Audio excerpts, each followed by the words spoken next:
Okay, so that is a horizon that just keeps going.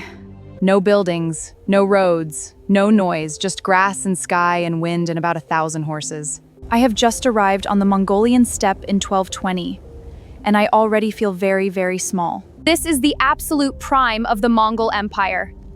Genghis Khan is alive. His armies have just torn through half of Central Asia, and his actual camp, is somewhere out there in front of me. I need to get in, see how these people actually live, eat whatever they eat, and I cannot believe I'm saying this. I have an audience with Genghis Khan himself. No pressure. Absolutely none. Okay, first thing I've noticed. Everyone is on a horse. Every single person I can see is either on one or next to one or arguing with one.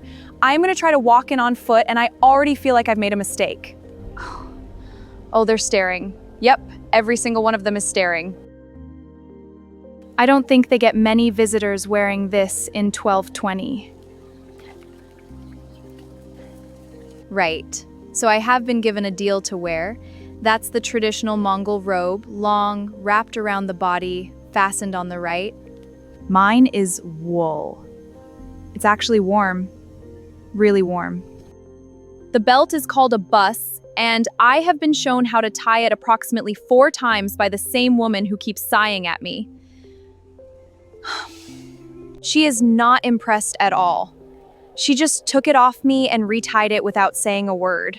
I think that's the Mongolian equivalent of bless your heart. This is a ger, a yurt. I'm going to be staying in one, and okay, wow. It's bigger on the inside than it looks. The fire is right in the center, smoke going up through a hole in the roof. Everything has a place. Men's side on the west, women's side on the east. The sacred northern wall straight ahead. And I have just been told, through a very serious mime, absolutely do not step on the threshold. That is a bad omen. Like, very bad. Fun fact, a ger can be fully packed up, loaded onto camels, and rebuilt somewhere completely new in under 2 hours. The entire Mongol Empire was basically built on furniture you could move. The floor is covered in felt rugs, and it smells like smoke and lanolin and something I'm going to call honest living. My sleeping area is a pile of furs in the corner. I have slept in worse places. Not many, but some. Okay, food time. And I need to mentally prepare. So the woman who retied my belt, her name sounds like Narent Setseg, which apparently means sunflower, which feels very at odds with her energy. She has just handed me a wooden bowl. And it is something called kurut, dried milk curds. They are small, white, rock hard. I just try to bite into it, and I think I've done something to a tooth. She is watching me. She looks like she's scoring me. I'm going to give it another go because I refuse to lose to a piece of cheese. Okay, you have to suck on it. That's the move. Once it softens, it's salty and rich and kind of addictive, like the world's most intense Parmesan. Not bad. She gave me a very small nod. I'll take it. Next up is kumis, fermented mare's milk. It smells like a dare. Here we go. It's fizzy? Slightly sour, slightly alcoholic, and it tastes like what I imagine a barn would taste like if a barn were somehow also a drink. I'm going to have more of it. I don't know why. I'm going to have more. So this camp is enormous.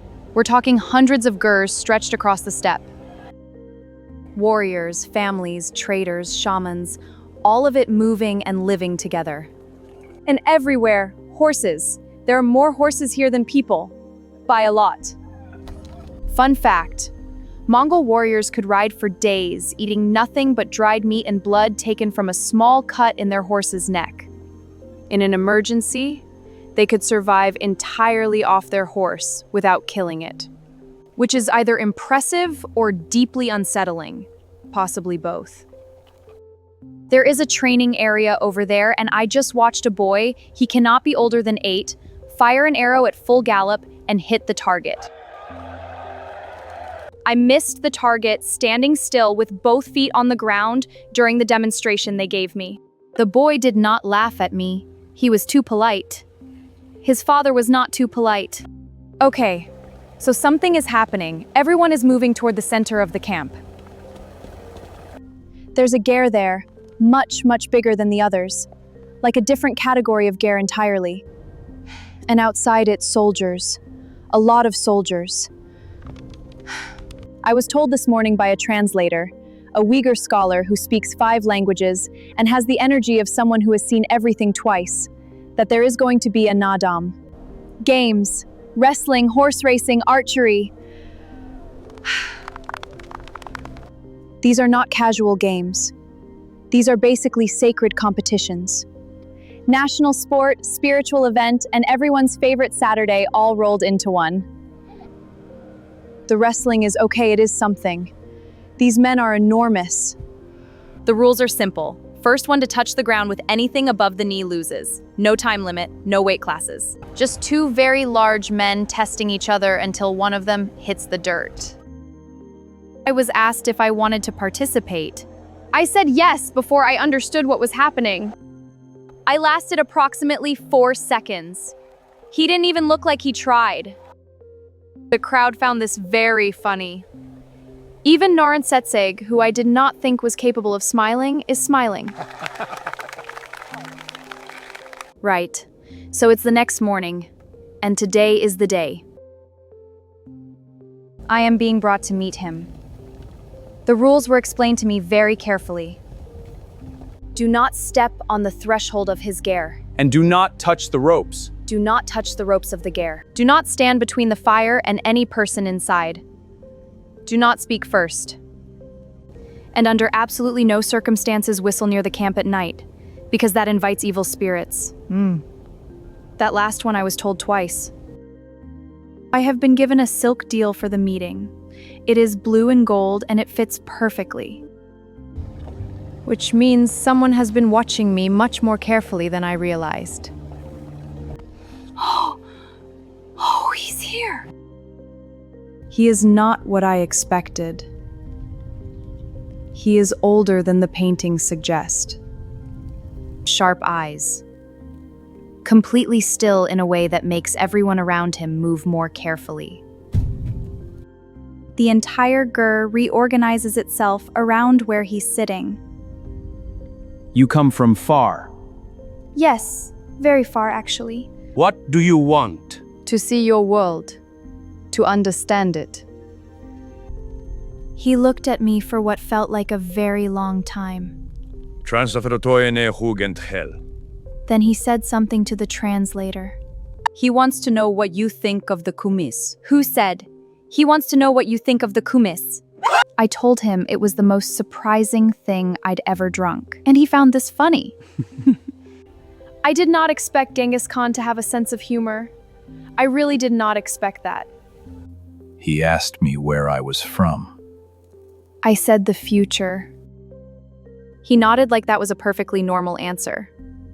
Maybe when you've conquered half the known world, a time traveler doesn't really rank on your list of strange things.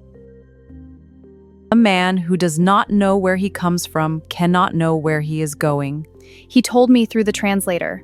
A man who does not know where he comes from cannot know where he is going. I wrote that down immediately. I don't care if that's historically accurate, I'm keeping it. They gave me more kumis after that, a lot more. There was music, a morinkur, a horsehead fiddle. And the sound of it across the steppe at night is something I genuinely cannot describe. It is mournful and beautiful and massive all at once. Naransa Seg sat next to me. She retied my belt again. Didn't ask, just did it. I think that means we're friends now. So, the Mongol steppe in 1220. It is vast in a way that rewires your brain. There are no walls here. No locked doors. No divide between the powerful and everyone else. At least not in the way we understand it. The Khan eats the same meat, drinks the same kumis, sleeps in a ger like everyone else. Just a much bigger one. These people move constantly, take almost nothing with them, and built the largest land empire in human history. At its peak, it covered 24 million square kilometers, bigger than the entire continent of Africa. All of it, starting here, on this grass, with these horses, with this wind. I need to go home now. I have kumis in my hair and I have no idea how it got there. And someone somewhere has a better tied belt than me. And I am choosing to be at peace with that. If you want to see more videos like this, hit subscribe. It genuinely means everything.